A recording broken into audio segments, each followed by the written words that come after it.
Good morning sa lahat. Tara, basa na tayo nating libro guys. Magandang balita, Biblia. Mabilisan lang ha at late na ako masyado. 20 December 2024. Happy birthday to me. Nandito tayo sa Gawa chapter 20. Ang pagpunta sa Macedonia at Gracia. Pakisabayan ako ng basa guys, nang pari-pareho tayo dito matuto sa salita ng Diyos at sa history na rin ni Jesus. And lahat ng may birthday dyan, naka-birthday ko, mag-wish na kayo ng gusto natin. So, kung anong gusto natin sa buhay, i-claim na rin natin na positive na matupad. Ako nasa isip ko lang eh. Kayo rin guys. Gawa kayo ng prayer request nyo kung ka-birthday ko kayo. Sabay-sabay tayo mag-request kay Father God para matupad ang ating mga hinihiling sa kanyang. Alam nyo na, material man yan o kung ano man yan, nawa ibigay sa atin ni Father God.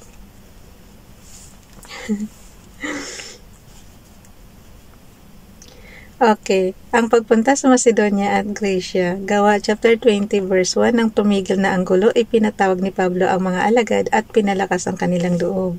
Pagkatapos nagpaalam siya at nagpunta sa Macedonia, verse 2, dinalaw niya ang mga bayan-bayan doon at pinalakas ang loob ng mga alagad sa pamamagitan ng kanyang pangangaral. Nagpatuloy siya hanggang sa dumating siya sa Gracia, verse 3, at nanatili doon sa loob ng 3 buwan.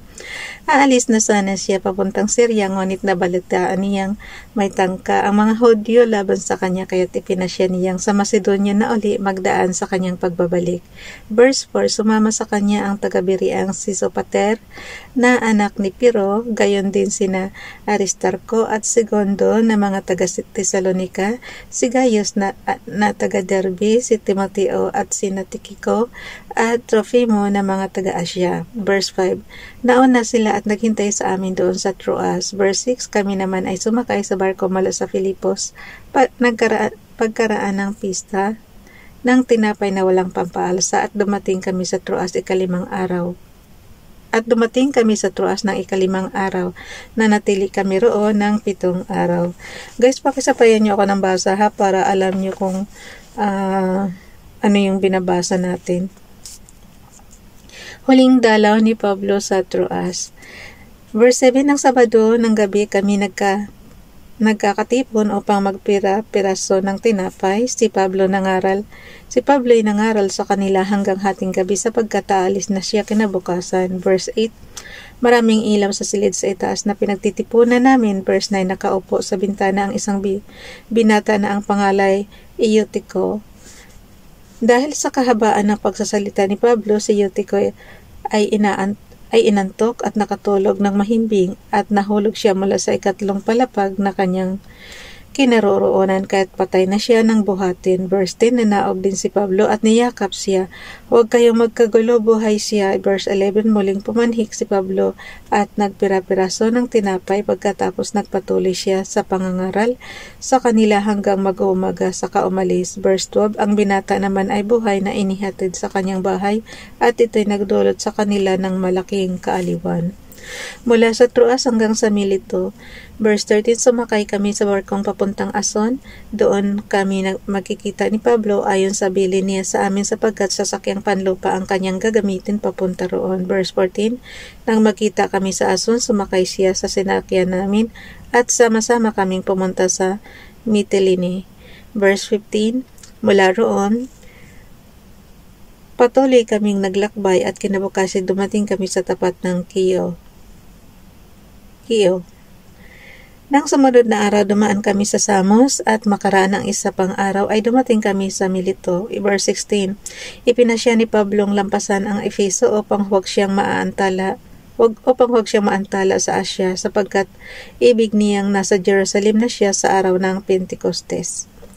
Ang pamamaalam ni Pablo sa mga pinuno ng iglesia sa Efeso. Verse 17, mula sa Mileto, ipinatawag ni Pablo ang mga pinuno ng iglesia sa Efeso. Verse 18, pagdating nila ay kanyang sinabi, nalalaman ninyo kung paano ko ginugol ang buong panahong ipinamalagi ko sa inyong piling mula noong unang araw na ako'y tumungtong sa Asya. Verse 19, naglingkod ako sa Panginoon ng buong kumbabaan at lumuluhang nagtiis na maraming pagsubok dahil sa mga pagtatangka ng mga Hudyo. Verse 20, sa aking pagtuturo at pangangaral sa inyo, maging sa harapan ng madla o sa bahay-bahay man, hindi ako nangingiming magsabi sa inyo ng anumang ikabubuti ninyo. Verse 21, maging Hudyo o Griego man ay pinapangaralan kong tumalikod sa kasalanan, manumbalik sa Diyos at manalig sa ating Panginoong Jesus.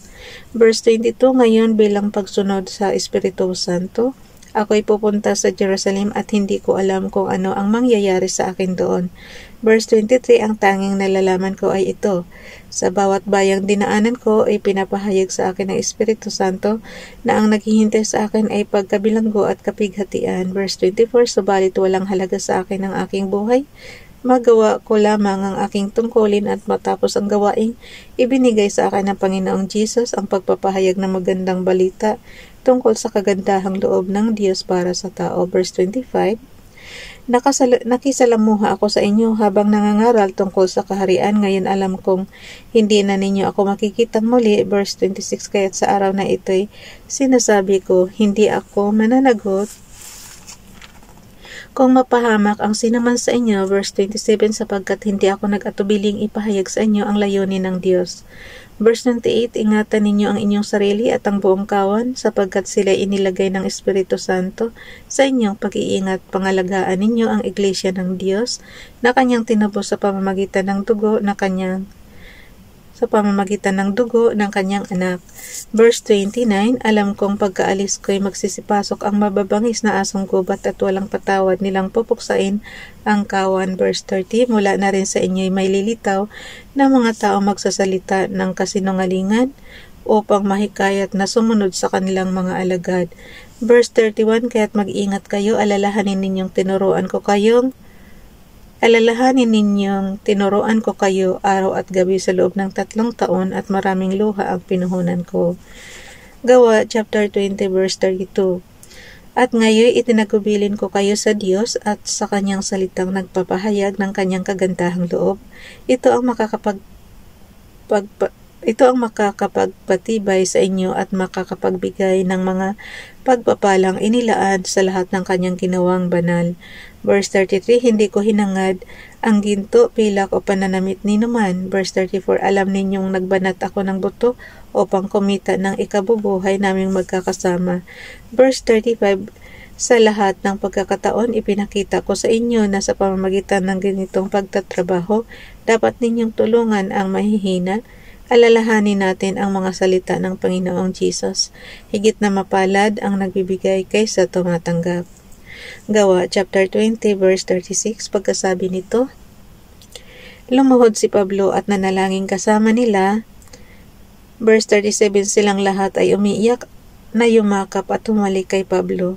Gawa chapter 20 verse 38, labis nilang ikinalungkot ang kanyang sinabing siya hindi na nila muling makikita at siya inihatid nila sa sakayan ng barko.